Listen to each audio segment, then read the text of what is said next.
여러분, 최근에 고속도로 타고 어디 좀 다녀오셨습니까? 혹시 휴게소 들렀을 때 이런 느낌 받으신 적 있으세요? 배는 고픈데. 식당과 키오스크 앞에 서서 한참을 망설이게 되는 그런 기분 말입니다. 예전에는 휴게소 하면 설레는 마음이 먼저였습니다. 10,000원짜리 한 장이면 온 가족이 우동 한 그릇씩 먹고도 남았고, 갓 튀겨낸 호두과자 봉지 하나에 행복했었죠. 그런데 요즘은 어떻습니까? 국밥 한 그릇에 12,000원, 돈가스 하나에 15,000원입니다. 시중 물가보다 훨씬 비싼 가격표를 보면 이 가격이라면 차라리 나가서 제대로 된 맛집을 가고 봐야지 하는 낯선 기분이 들지 않으십니까? 저도 가족들과 가끔 여행을 갈 때면 휴게소 식당가 앞에서 아내와 서로 눈을 맞추며 쓴웃음을 짓곤 합니다. 여보, 우리 그냥 좀 더 가서 먹을까? 이 한마디가 요새 고속도로를 이용하는 국민들의 공통된 심정일 겁니다. 저도 이제 67입니다. 제 나이대 분들은 기억하시겠지만 젊었을 적에는 명절마다 정체되는 고속도로 위에서도 휴게소들을 생각해 즐거웠습니다. 왁자지껄한 분위기 속에서 김이 모락모락 나는 가라구동 한 그릇 뚝딱 비우던 그 맛이 지금도 생생합니다. 그땐 참 정겨웠습니다. 비록 시설은 지금처럼 화려하지 않았어도 사람 사는 냄새가 났고 넉넉한 인심이 있었습니다. 그런데 지금은 어떻습니까? 번듯한 브랜드 매장들이 들어차고 건물은 대형 쇼핑몰처럼 화려해졌는데 정작 음식 맛은 예전만 못하고 가격은 무섭게 올랐습니다. 더 이상한 건 뭔지 아십니까? 손님들은 비싸다고 아우성인데 그 안에서 장사하는 상인들은 죽겠다고 아우성입니다. 10개 가게 중 서너 개가 주인이 바뀌거나 텅 비어가는 곳도 늘고 있습니다. 만약 여러분이 조금만 참으면 물가가 안정되겠지라고 생각하신다면 진실은 다릅니다. 이건 단순히 물가가 오른 게 아니라 고속도로 휴게소라는 폐쇄적인 시스템이 설계한 붕괴입니다. 안녕하십니까?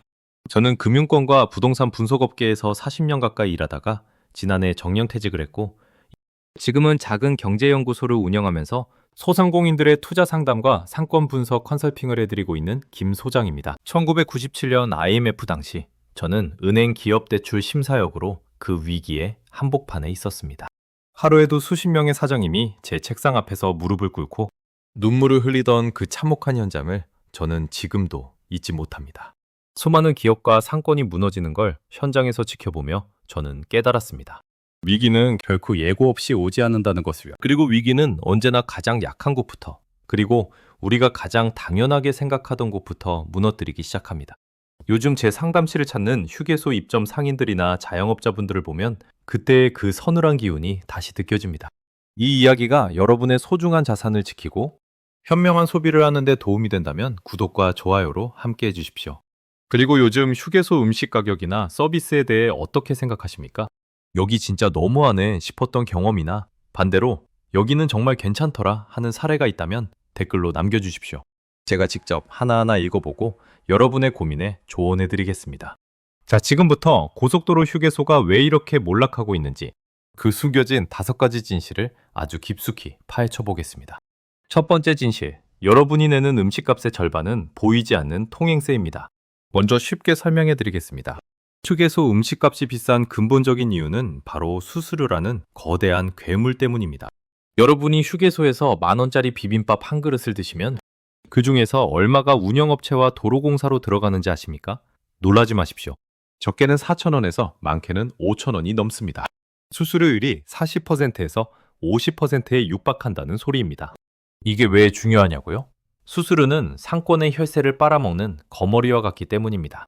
제가 금융권 현장에서 일하던 시절 백화점이나 대형마트 수수료가 높다고들 했지만 휴게소는 그보다 훨씬 폐쇄적이고 가혹했습니다. 당시 제 동료 중 한 명은 휴게소 입점 업체 선정 업무를 담당했는데 매달 들어오는 수입 보고서를 보며 저에게 이런 말을 했습니다. 김 소장, 이건 장사가 아니야. 그냥 앉아서 통행세 징수하는 거나 다름없어. 도로공사는 운영업체에 땅을 빌려주고 수수료를 받고 그 운영업체는 다시 개별 상인들에게 더 높은 수수료를 받는 다단계 구조인 거죠. 이 중간 단계에서 발생하는 비용은 결국 누구의 몫일까요?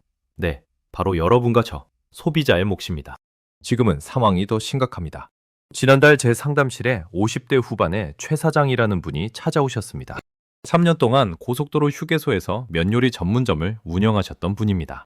최 사장님은 상담 내내 떨리는 손으로 장부를 보여주셨습니다. 한 달 매출 4천만 원을 찍어도 손에 쥐는 건 100만 원이 채 안 된다고 눈물을 글썽이셨습니다. 매출의 45%인 1,800만 원을 운영사의 수수료로 떼이고 연발과 소스 등 식자재비로 1,200만 원을 냅니다. 여기에 알바생 2명, 인건비 500만 원, 전기세와 수도세 같은 공과금까지 내고 나면 최 사장님 가족이 한 달 내내 고생해서 번 돈은 최저임금도 안 되는 수준이었습니다. 결국 이 적자 구조를 면하려면 상인들은 어떻게 해야 할까요? 네, 음식값을 올리거나 재료의 질을 낮출 수밖에 없습니다. 여러분, 지금 당장 휴게소 영수증을 확인해 보십시오. 만약 비빔밥이나 돈가스가 시중보다 3,000원 이상 비싸다면 그건 재료가 좋아서가 아니라 시스템이 가져가는 거대 수수료 때문입니다. 두 번째 진실은 맛의 하향 평준화, 즉 냉동식품의 역설입니다. 고속도로 휴게소 음식은 왜 전국 어디를 가나 다 비슷비슷한 맛이 날까요? 높은 수수료를 감당하려면 상인은 인건비를 극한으로 줄여야 합니다. 주방에 3, 40년 경력에 숙련된 요리사를 둘 수가 없는 구조인 거죠.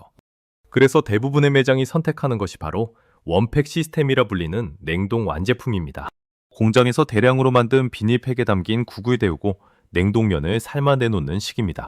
제가 근무하던 은행 창고에서도 예전엔 휴게소에 신선한 식자재를 납품하던 중소업체들이 대출을 받으러 자주 왔습니다. 소장님, 이번에 산지에서 좋은 채소 떼왔습니다 라며 자랑하던 분들이었죠. 그런데 요즘은 그런 업체들은 다 망하고 없습니다. 대신 대기업 계열의 냉동식품 유통사들만 덩치가 비대해졌습니다. 과거에는 휴게소마다 주방장님의 자존심이 담긴 육수가 있었습니다. 새벽부터 가마솥에 불을 지피고 뼈를 고던 정성이 있었죠. 하지만 지금은 그런 정성을 들였다가는 망하기 딱 좋습니다. 상담실에서 만난 최 사장님도 처음엔 직접 반죽을 하려 했지만 본사 운영 지침상 지정된 냉동면만 써야 했다고 합니다. 숙련된 요리사 1명 월급 400만 원을 줄이려고 최저임금 받는 알바생이 택만 뜯으면 되는 시스템으로 강제로 바뀐 거죠. 맛이 없을 수밖에 없습니다. 여러분, 가격이 비싸도 맛이 있으면 사람들은 기꺼이 지불합니다. 아, 고속도로니까 조금 비싸도 맛있게 먹자라고 생각하죠.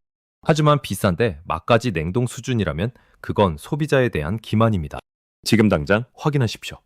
식당 주방 안쪽을 슬쩍 봤을 때 커다란 육수통 대신 박스 더미가 쌓여 있다면 그곳은 이미 상업적 영혼을 잃은 곳입니다. 만약 주문한 지 5분도 안 되어 음식이 나오고 맛이 지나치게 인공적이라면 여러분은 지금 비싼 냉동식품을 먹으며 대기업과 운영사의 배를 채워주고 계신 겁니다.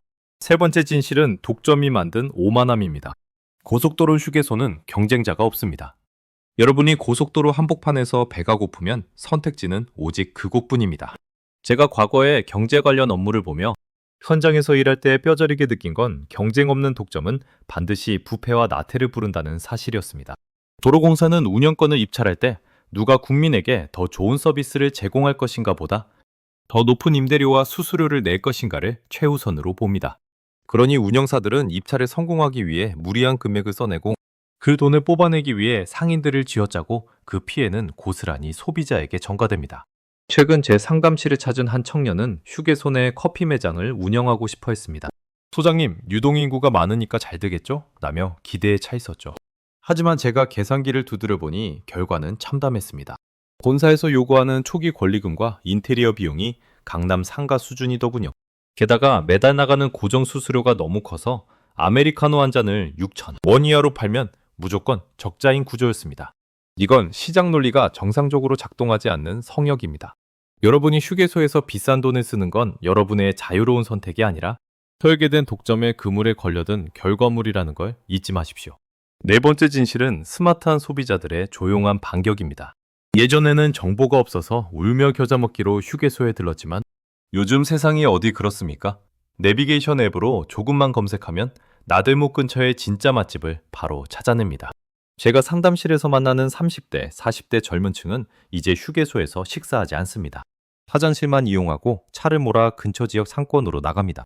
그것이 훨씬 경제적이고 만족도가 높다는 걸 이미 알고 있는 거죠. 실제로 제가 소액 투자하는 계좌의 상권 데이터를 분석해보면 최근 고속도로 나들목 인근 식당들의 매출은 오르고 휴게소 식당가 매출은 눈에 띄게 하향 곡선을 그리고 있습니다. 상담하다 보면 이런 경우를 자주 봅니다. 휴게소에 큰돈 들여 입점했다가 1년도 못 버티고 보증금을 다 날린 사장님들 말입니다.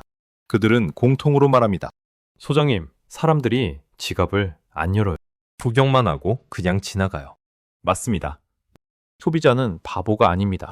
가격 대비 가치가 없으면 발길을 끊는 법입니다.